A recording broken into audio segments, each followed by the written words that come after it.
Turkey shot down 2 Syrian warplanes over Idlib on Sunday and struck a military airport well beyond its front lines in a sharp escalation of its military operations following the death of dozens of Turkish soldiers last week.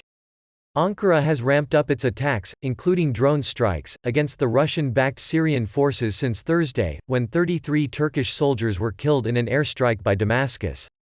It has already deployed thousands of troops and military vehicles in northwest Syria's Idlib province in the last month to stem advances by Syrian government forces which have displaced 1 million people close to Turkey's southern border. Already hosting 3.6 million Syrian refugees, Ankara is determined to prevent any further influx from Syria.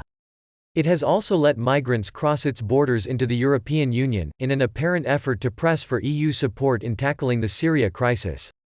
Defense Minister Hulusi Akar said in the last 4 days Turkish forces destroyed 8 helicopters, 103 tanks, 72 howitzers, rocket launchers, a drone and 6 air defense systems.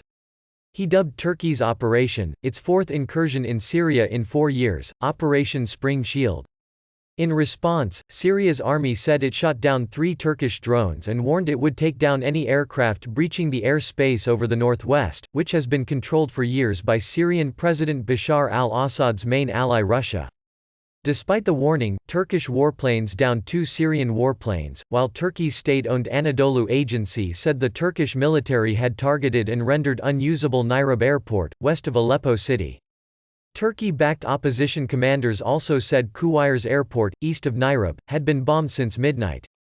Both airports are well inside Syrian government-controlled territory, marking a significant expansion of Ankara's targets. The fighting has risked drawing Russia and Turkey, who cooperated for years to contain the fighting despite backing rival sides in Syria's 9-year war, into direct conflict. "We have neither the intention nor the notion to face Russia. Our only intention there is for the Syrian regime to end the massacre and thereby prevent radicalization and migration," Turkey's Akar said. He said that 2,212 members of the Syrian forces had been neutralized, a term used to designate killed, wounded or captured. The Syrian Observatory, a Britain-based war monitor, said 74 Syrian government troops and pro-Damascus fighters had been killed since February 27. 55 Turkish troops were killed in Idlib in February. Diplomatic efforts by Ankara and Moscow to defuse tensions have failed to agree a ceasefire in Idlib, part of Syria's last major rebel stronghold. Turkish Foreign Minister Mevlut Cavusoglu said on Saturday that while there was progress in talks between Turkish and Russian delegations, the Idlib issue would only be resolved between Presidents Tayyip Erdogan and Vladimir Putin. A senior Turkish official and a security official said the meeting would be held on Thursday in Moscow. The officials said the 2 leaders would discuss steps to take in Idlib and that they were expected to reach a mutual agreement. The Kremlin said it hoped Erdogan and Putin would meet on Thursday or Friday.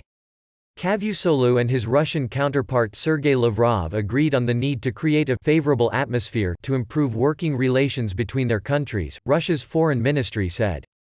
The latest fighting in Idlib has uprooted 1 million civilians since December, many of them women and children fleeing towards the Turkish border. Turkey said it would allow migrants to cross into Europe in anticipation of an imminent new migrant influx from Idlib, lifting restraints on movement in place since 2016 under a deal with the European Union.